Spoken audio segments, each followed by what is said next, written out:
For a long time, John had gotten used to the daily grind with Sarah. At 58, he sometimes couldn't believe how fast the years had flown by.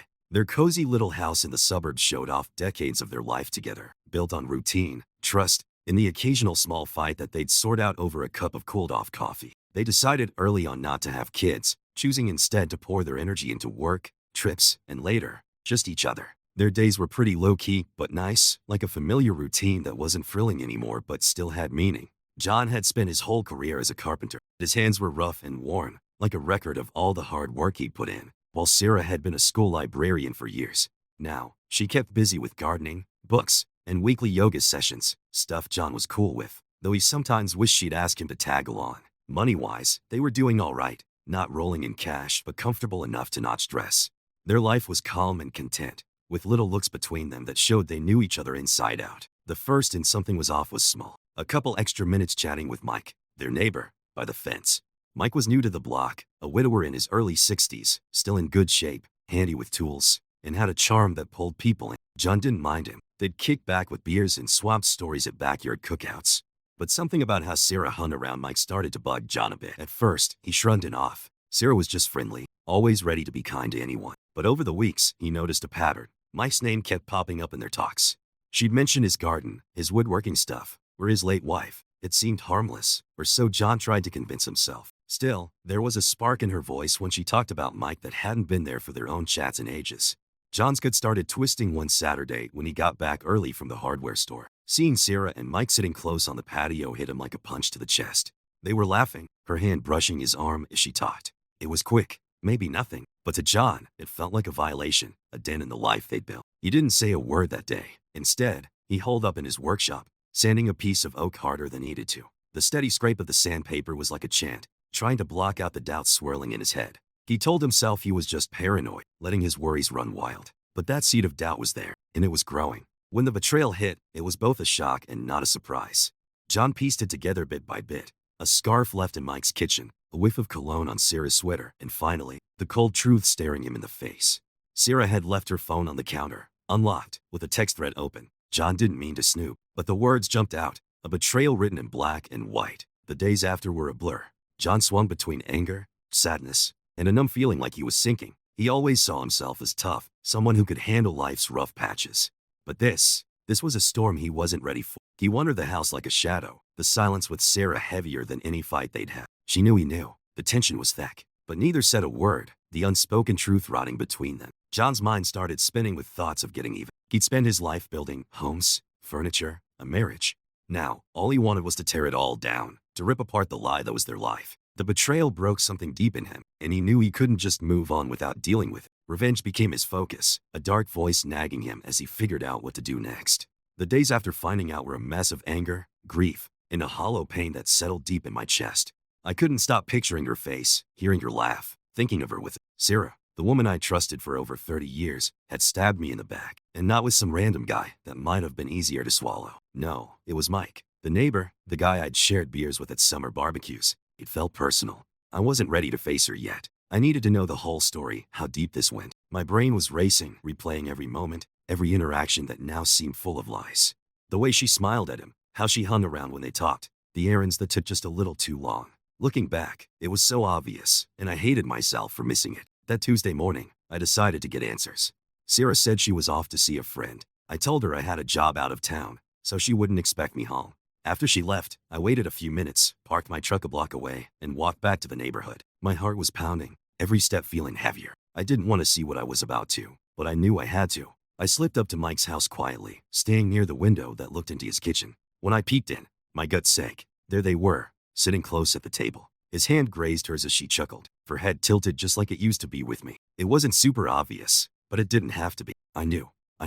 I turned away, feeling sick as I stumbled back to my truck. My hands clamped the steering wheel so hard my knuckles went white, trying to settle the storm inside me. Anger, shame, and heartbreak all mixed up, leaving me shaking. I drove around for hours with no direction, the betrayal stuck in my head like a song on repeat. When I got home, Sarah was already there, humming as she fixed dinner. That sound got under my skin, a harsh reminder of how she acted like nothing was wrong. I didn't say a word, just nodded when she asked about my job and headed to my workshop.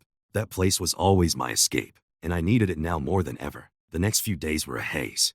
Looking at her made my blood boil. I kept my distance, staying quiet. But my brain was busy, planning. I couldn't let this slide. Mike needed to know there were consequences, and so did Sarah. I started watching them closer, picking up on every little sign that proved what I already knew. A week later, I saw my shot. Sarah was out again, and I knew where she'd gone. I walked to Mike's house, fists tight at my sides. When he opened the door, the shock on his face felt almost good. He started to say something, but I cut him off. "We gotta talk," I said, stepping inside without waiting for an invite. He backed into the living room, looking uneasy. I laid it all out, every detail I'd seen, every piece of their betrayal I put together. My voice stayed calm, but each word landed hard. He tried to deny it at first, stumbling over his words, but that just proved he was guilty. I didn't swing at him, but I sure wanted to. My words did enough damage. By the time I was done, he looked like a guy had been torn apart. I left him standing there in his own mess and walked home feeling oddly calm. It wasn't done, not by a long shot, but it was a start. Back home, Sarah was waiting, her smile as fake and bright as always. She didn't know I'd just started unraveling the lie she was living. When the time came, she'd feel the full weight of what she did. I'd make sure of it. Seeing it together in his house confirmed every suspicion I had. But what I saw was just the start. The anger, the betrayal, the humiliation, it all boiled up. But I kept it locked inside. I had to follow through, to know how far their lies went, no matter how bad it hurt. It happened a week later. Sarah went out again, another one of her errands. I followed her this time. I knew where she was headed. I'd seen enough to figure out her routine. I parked far enough away to not be noticed and watched her walk into Mike's house. The way she moved, like it was no big deal, like she fit there, made my blood freeze. I crept closer, stepping quietly on the wet grass toward the side of the house. The living room curtains were closed, but the study window was cracked open, their voices floating out. My heart was pounding so loud it drowned everything else. The air felt thick, each breath tougher as I braced for what I might see. The first thing that hit me was the laughter, quiet, close, the kind you share when the rest of the world doesn't exist. Her laugh, the one that used to be just for me. My fist tightened as I edged closer, looking through the small gap in the curtains. There they were. Mike stood by the fireplace, holding a glass of wine, looking relaxed and sure of himself. Sarah sat on the arm of his chair, leaning in as she talked, her hand resting on his shoulder. It looked so normal, so easy, that someone else might have thought it was nothing. But I wasn't someone else. I saw how her fingers stayed there, how his eyes lingered on her face. It wasn't nothing, not at all. My breath caught as I watched her lean closer, her lips brushing his ear as she whispered something I couldn't catch. He chuckled, a low, private sound, and put his glass on the table. Then, smooth as anything, he pulled her into his lap. She didn't pull back, didn't hesitate. She just settled into him like it was where she belonged. Time slowed down as I watched them. Every kiss, every touch, every smile cut me like a knife. I was stuck there, unable to move or look away. This wasn't just a one-time slip. This was something bigger, something that had been growing right in front of me while I was too blind to notice. As the minutes dragged on, feeling like forever, my emotions were all over the place. Anger burned hard, but underneath was a deep, heavy sadness. This was Sarah, the woman I'd built my whole life with, the one I trusted and now here she was, giving herself to another guy in ways meant for me. I felt betrayed, humiliated, shattered. But there was something else too, determination. Finally, I couldn't watch anymore. I stepped back from the window, hands shaking, chest tight. I walked away from Mike's house, each step weighed down by what I'd seen. When I got to my truck, I sat there a long time, staring at the wheel, trying to wrap my head around it all. The rage was there, bubbling under the surface, but I knew I couldn't act on it yet. For the next few days, I stayed clear of Sarah. I couldn't look at her without picturing her with Mike. Every word, every smile, every move she made felt like a lie. But I didn't call her out. I wasn't ready. Instead, I started planning. They'd made a fool of me, and I wasn't letting that slide. I began digging for details, putting together the pieces of their affair. Every time she left the house, I tracked the time, the place, the patterns.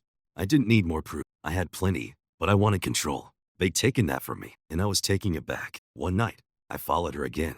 This time, I didn't hide down the street. I pulled right into Mike's driveway, my headlights slicing through the dark. I didn't care if they saw me. I wanted them to know I was there. The look on Mike's face when he opened the door was almost worth it. His confidence wobbled, his smile fading as he saw my face. "John," he said, his voice shaky. "What's up?"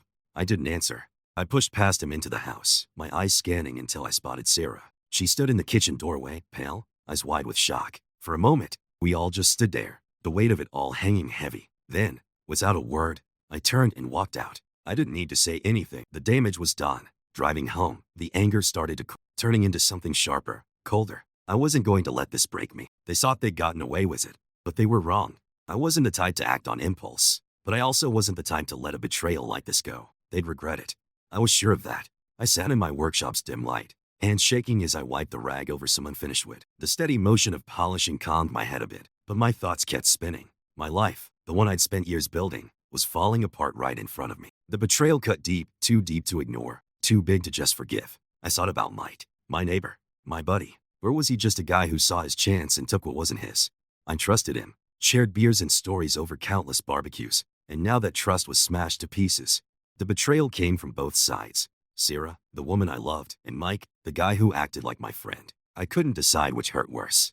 The days since I faced Mike dragged on slow and painful. Every time I saw Sarah, the emptiness inside me grew. Her smile, once a comfort, now felt fake. Her presence, once warm, now choked me. I couldn't look at her without seeing her with Mike. Her laugh, her touch, the way she leaned into him like she never did with me anymore. The anger had cooled into something icier. I wasn't burning with rage anymore. Now it was a calm, focused determination. I'd been wronged, and I wasn't letting it go. I'd spent years building things, my house, my job, my life with Sarah. But now, it felt like I had to tear it all down. Slowly, piece by piece. That night, after Sarah went to bed, I pulled out the letter I'd written. It was direct, no room for debate. I wasn't going to beg for answers. I wasn't going to ask why. She knew why, and now, I'd make sure she felt the weight of what she'd done. The next morning, Sarah barely talked to me. The tension between us was thick, but she acted like nothing was wrong. She moved around the kitchen, humming like everything was fine, like nothing had changed. Her acting so casual just made me madder, but I kept quiet, watching her from the corner of my eye as she made breakfast, keeping my feelings locked down tight. Sarah had no clue today was the day everything would flip upside down. Today, I'd lay the truth bare, and it would all come crashing down. I didn't need to confront her right off the bat. No yelling, no pointing fingers. All I needed was to see her face when she realized I knew it all, when she had to face what she'd done. The moment came right after lunch. She'd gone out again, probably to see Mike. I had her routine down pat by now, knew exactly where she'd be. It wasn't tough to keep tabs on her when she was so predictable. I sat in the living room, waiting. As the clock ticked, my resolve got stronger. No going back now. When Sarah walked in, she was humming that same old tune. She stopped dead when she saw the letter on the kitchen table. My eyes locked with hers, and for a second, I thought she might say something, anything to cut through the quiet. But she didn't. She just stared, her face going pale as she figured out what I'd done. I didn't need to say a thing. The letter said it all. The truth was right there in black and white, no way to dodge it. She couldn't hide anymore. I watched her shoulders sag, her breath catching as the weight of her actions hit her hard. I didn't budge. Didn't try to make her feel better. I let her deal with it, let her feel the sting of her betrayal. I wasn't there to ease her pain. I wasn't there to fix anything. I was there to make sure she knew I'd seen through her lies, through the act she'd been putting on. I didn't know what would happen next. Maybe she'd beg for forgiveness. Maybe she'd say sorry and swear things would change. But I didn't care about her apologies anymore. The damage was done, and it couldn't be undone. As she stood there, staring at the letter in silence, I knew I'd made the right call. This was just the start. The quiet in the house was heavy, like a weight pressing down on everything. The truth was out now, no escaping it. The gap between us was huge, and no words could close it. What was there to say? The trust that held us together was gone, and the woman in front of me wasn't the one I'd spent my life with. She was a stranger who'd broken everything we had. She'd been looking for something with another guy, something missing from our marriage, and I'd watched it happen. The bitterness of her betrayal sank deep, a sharp, cold pain that made it impossible to look at her without seeing them together. I watched her try to keep it together, but she was faking it. Her fingers shook, giving away the calm she was trying so hard to hold on to. The space between us was unbearable. I could still smell her perfume, that scent that used to comfort me now twisting my gut. She stood there, frozen, not sure what to do, but I was past trying to fix things. I'd reached a point where anger didn't control me anymore. The rage had burned out, leaving an emptiness I couldn't shake. This wasn't about yelling or throwing harsh words. The damage was done. The truth was out, and apologies were too late. All that was left was a cold certainty. Our life together was over. She could try to explain, try to fix it, but it didn't matter. The years we'd shared, the closeness we once had, felt like a distant memory. I saw the woman I loved, but she was like a ghost now, someone who'd betrayed me and herself. She chose him over me, and that was a wound I couldn't fix. The realization that it was oversettled in like a slow, heavy ache. I could see the guilt in her eyes, but it was nothing compared to what we'd lost. What she did wasn't just cheating, it was tearing down everything we'd worked for, everything we'd promised each other. I couldn't love her like I used to. The love I once felt was gone, replaced by the cold void of betrayal. She wasn't the woman I thought she was, and I wasn't the man I used to be either. I'd been broken, but now there was nothing left but the pieces, scattered across the life we built. The warmth and closeness we once had felt like a cruel lie, something we believed in for years. There was nothing left to fight for, no reason to hold on to the past. The air between us got thicker, choking as I turned and headed for the door. I didn't need to look back. I'd already accepted we were done. Everything we had was gone, and there was no getting it back. No turning back now, not for either of us. All that was left was the aftermath, the quiet truth that it was over, and I'd have to figure out how to live in the ruins. Outside, the world kept moving, blind to the fact that my whole life had fallen apart. The road ahead was unclear, but one thing was certain. I had to keep going, leaving behind Sarah, the woman who used to be my wife, and Mike, the guy she picked over me. The closeness we once had was wrecked, replaced by something tough and cold. Even though I walked away, I knew nothing could fill the void she left behind. The days after that showdown were a haze, but each second felt like forever. I couldn't stand looking at her. Sarah was still in the house, but she wasn't the woman I loved anymore. She was the one who broke everything between us, turning our life to dust.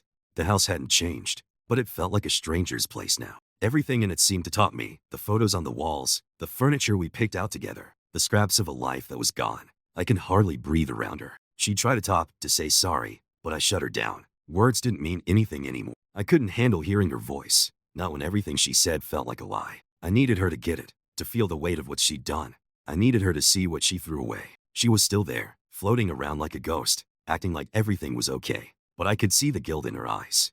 She was waiting for me to crack, to give in and forgive her. But that wasn't happening. Not now. Not after all this. The tension between us was choking. The air was heavy with things we didn't say, our broken marriage hanging over us like a storm cloud. She knew she'd gone too far, but I wasn't letting her off easy. I wasn't going to let her act like this was just a mistake, a little slip. This was a betrayal deeper than I ever could have imagined. One evening, she came toward me, her step shaky, her eyes searching mine for some sign I still cared. But there was nothing left. No love, no warmth, just anger. And that anger pushed me to act.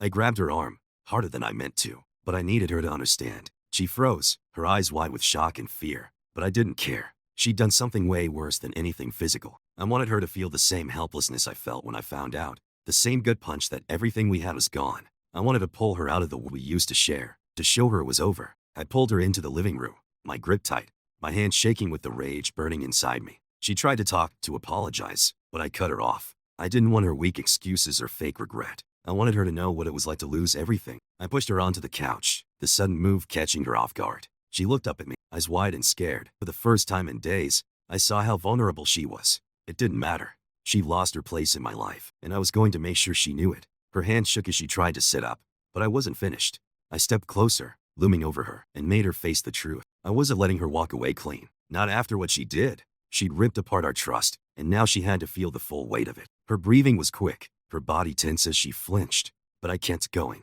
The anger inside me needed to come out. I needed her to get the depth of her betrayal, to feel the pain that was eating me alive. Her tears didn't matter.